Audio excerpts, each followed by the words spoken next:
Selamat datang di sesi pembahasan mendalam kita. Hari ini kita mau gali satu aturan spesifik nih. Tapi, penting banget dari buku Richard Templer, The Rules of Management. Aturan ke-62, kepala tegak bukan tertunduk. Ya, judulnya aja udah bikin penasaran ya. Betul. Sumber kita ya dari kutipan buku itu sendiri. Kita sama-sama tahulah, jadi manajer itu tekanannya bisa, luar biasa.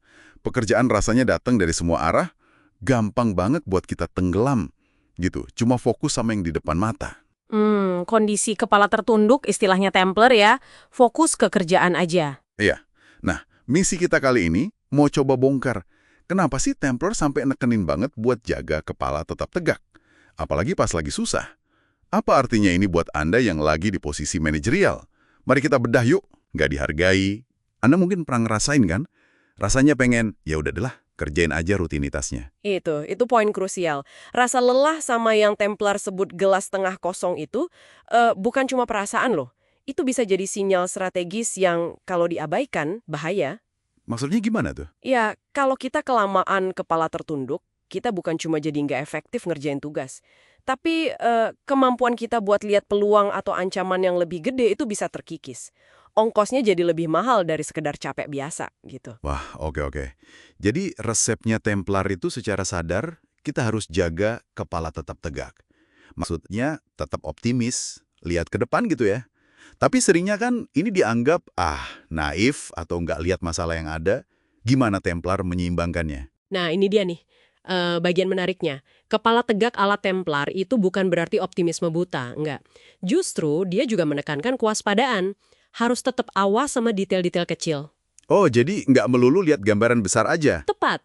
Apa yang terjadi di tim, dinamika antar departemen, sinyal-sinyal kecil di lapangan, itu harus tetap diperhatikan. Ini soal mengembangkan kemampuan lihat hutan strategis tanpa kehilangan detail pohon operasional. Keseimbangan ya berarti? Betul. Tantanannya ya menjaga optimisme yang bikin semangat, tapi kaki tetap napak di bumi gitu. Sadar sama realitas detailnya. Ini aktif bukan pasif. Menarik. Terus gimana cara praktisnya biar ini nggak cuma jadi omongan? Soalnya kan banyak manajer ngerasa, aduh, mana sempat buat ngangkat kepala. Nah, Templar ngasih saran yang sangat konkret. Sengaja jadwalkan waktu buat mikir.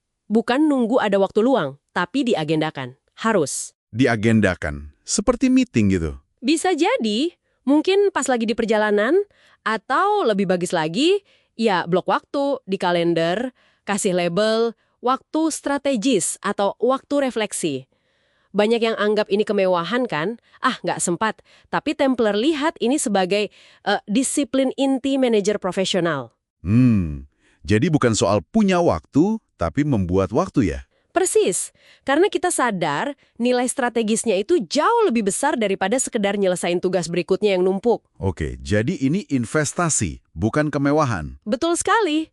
Dan kalau kita tarik lebih jauh lagi nih, kemampuan ini yang sering bedain manajer yang cuma jalanin fungsi aja sama pemimpin strategis yang visioner.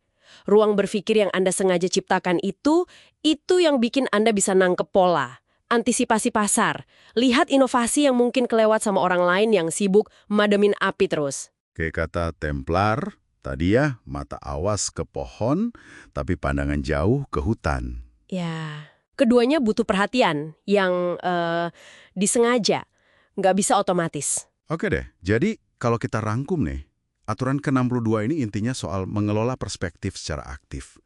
Jaga sikap positif, pandangan ke depan, kepala tegak, tapi tetap sadar detail lapangan, dan yang paling penting disiplin bikin ruang buat mikir lebih jauh dari kesibukan harian. Jadi, apa artinya ini buat Anda yang lagi dengerin sekarang? Kemampuan ini, kata Templar, itu ciri manajer berbakat yang nggak cuma kejebak di operasional. Nah, ini mungkin ninggalin satu pertanyaan reflektif ya buat Anda. Di tengah semua kerjaan dan deadline yang mepet tiap hari, kira-kira apa satu langkah kecil aja deh yang bisa Anda ambil minggu ini?